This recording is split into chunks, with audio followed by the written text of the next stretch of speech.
міне қоңырау, біз сабағымызды бастаймыз. Партамызға отырып, табыс тілеп өзгеге, жаңа білім алуға алға қадам бастаймыз. Балалар, бүгінгі біздің сабағымыз ерекше сабақ. Бүгін біз саяхатқа шығамыз. Саяхатқа шыққан ұнай ма сендерге?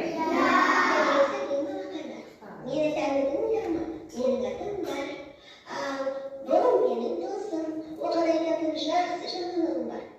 Досым, бүгін біз екінші сынып оқушыларымен бірге керемет бір жерге барамыз.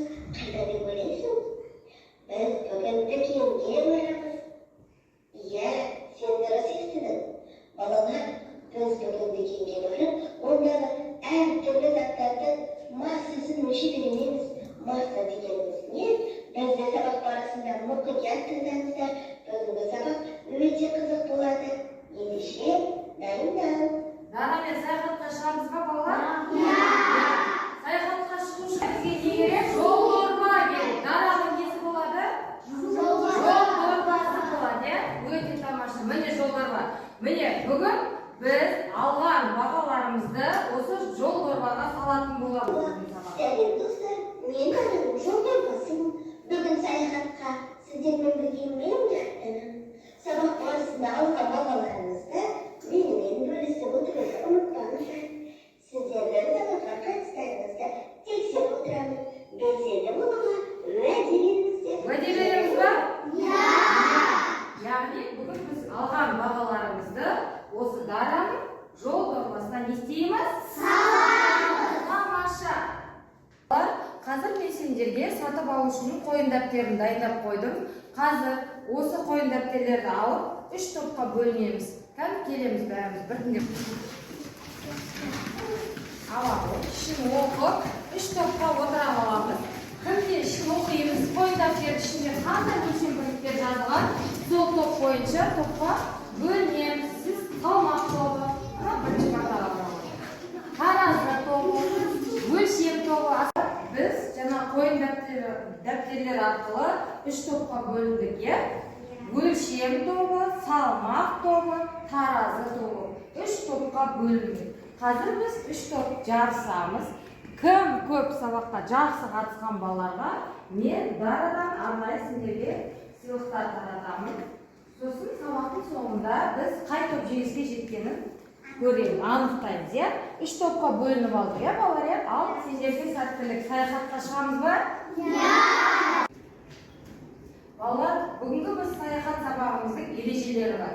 Яғни біз уақытқа бағынуымыз керек, тыңдау мәдениетін сақтауымыз керек, топта белсенді боламыз, тапсырмаларды орындаймыз. Дайынбыз ба саяхат сабаққа? Саяхат сабақтың тақырыбы массаның өлшем бірліктері. Мақсаты ұзындық өлшем бірліктерін салыстыру және шамалар мәндермен амалдар орындау. Ұзындық өлшем бірліктерін олардың арақатынасына сүйене отырып түрлендіру. Сендерге 3 топқа тапсырма берілді. Яғни Дарамен дүкенге бару әдісі арқылы біз қазір азық-түліктердің тізімін жазып қойдым мен тақтаға. 3 топқа 3 түрлі тапсырма берілді. Бірінші топта, екінші топ, үшінші топ. Яғни 1 центнер қант сатып алу үшін 10 килограмды неше қап қажет орналастырамыз. Ары қарай 25 килограмдық неше қап керек 1 центнер болу үшін. Және 50 килограмдық неше қап керек қант. Оны біз қазір орналастырамыз. Сендердің алдарыңа мен бірнеше қаптар қойдым. 1 центнер болу үшін мынаны себеттің ішіне салып орналастыр.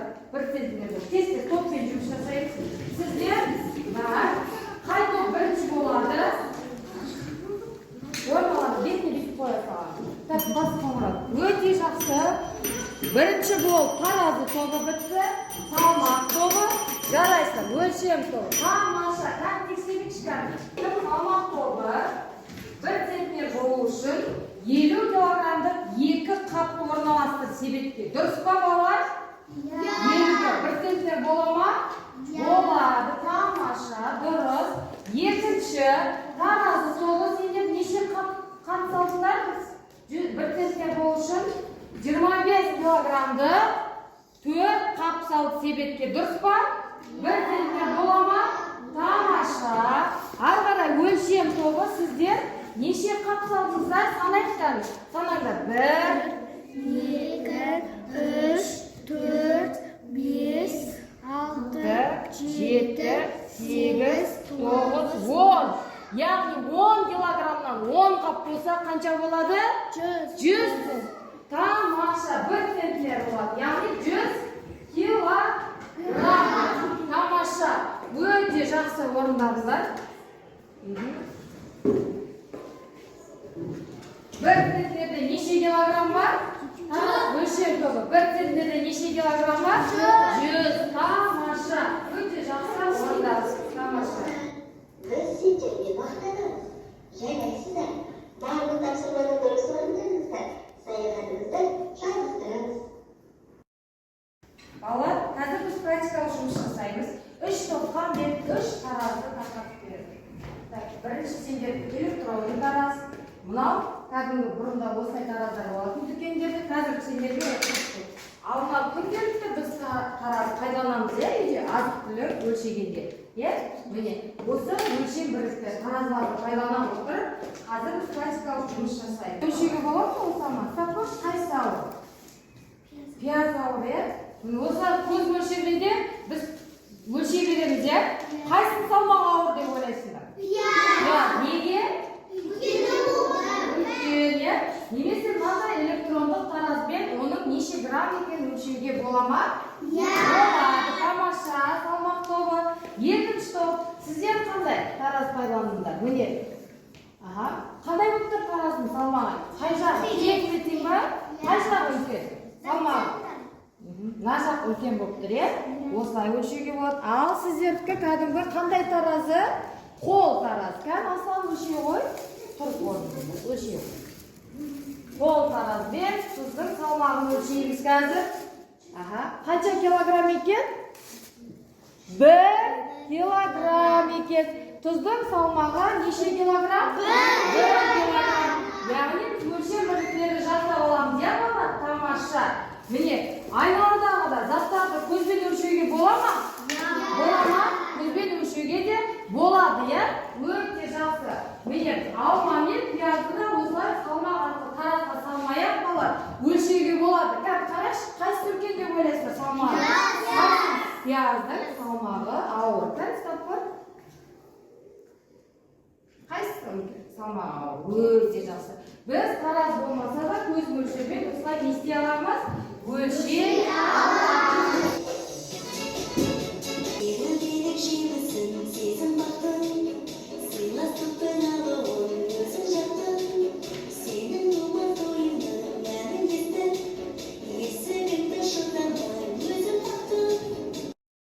Келесі тапсырма жұптық тапсырма.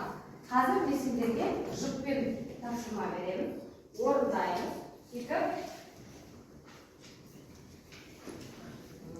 Қай топ бірінші бітеді? Қоңырауды не істейміз?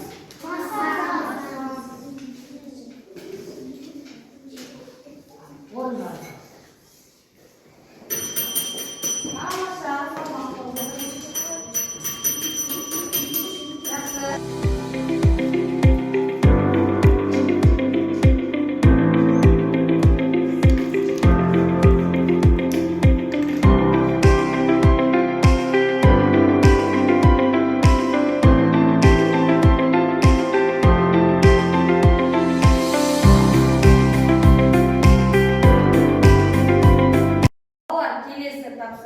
Сәйкестендіру. Яғни шамалардың өлшем бірліктерін анықтаймыз. Центнермен не өлшейміз? Масса. Тамаша.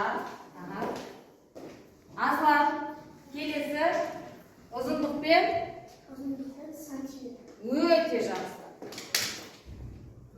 Келесі тапсырма тұрағы. Литрмен? Сыйымдылық. Тамаша. Кән тексер жерейік, дұрыс па, бұрыс па? Тақтаға қараймыз. Дұрыс па, балар? Жарай. Келесі сантиметрмен ұзындықты, сыйымдылықты немен өлшейді екенбіз? Литрмен. Балар? Дараның тапсырмасы пирамида әдісі арқылы сендер осы берген өлшем бірліктерді өсу ретімен орналастырып пирамида құрап бересіңдер. Жарай ма? Иә. Түсінікті ме? Ал енді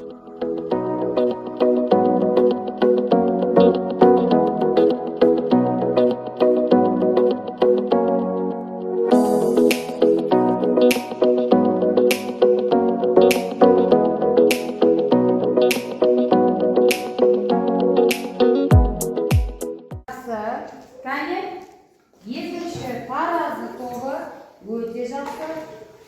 Ал салмақ тобының қыздары екен өте жақсы. Тамаша. Керемет бала. Өте жақсы. Бүгінгі сабақта белсенді қатыстық, иә? Қазір сендер өздерің запишкаларды санап, қай топ жеңіске жетті анықтайсыздар. Санап шығыңдар, топпашылар. Бесеу, тамаша. Таразы тобы бесеу, өлшем тобында. 3, 4, 5, 6, 7, 8. Тамаша, өлшем тобы 8. Салмақ тобы 8 ба? Жарайсыздар балалар. Бүгінгі сабақ ұнады ма сендерге? Сендерде мынандай қойын дәптер бар. Осы қойын дәптерге сабақ ұнады ма, ұнамады ма? Өздеріңіз кері байланыстарыңызды беріп, менің Дараның сөмкесіне келіп саламыз, кәне. Жол дорбаға алып келіп салыңдар.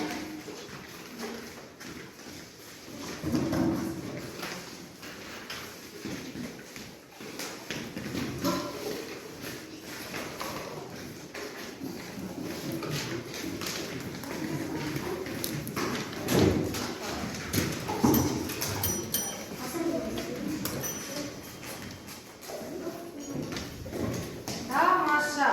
Бүгін сонымен балалар, саяхат сендерге ұнады ма? Өте жақсы. Саяхат сендерге ұнады. Тамаша. Ендеше мен осы сөмке арқылы кешке сендерге бағаларыңды қоятын боламын. Ішін ашып, кім сабаққа қалай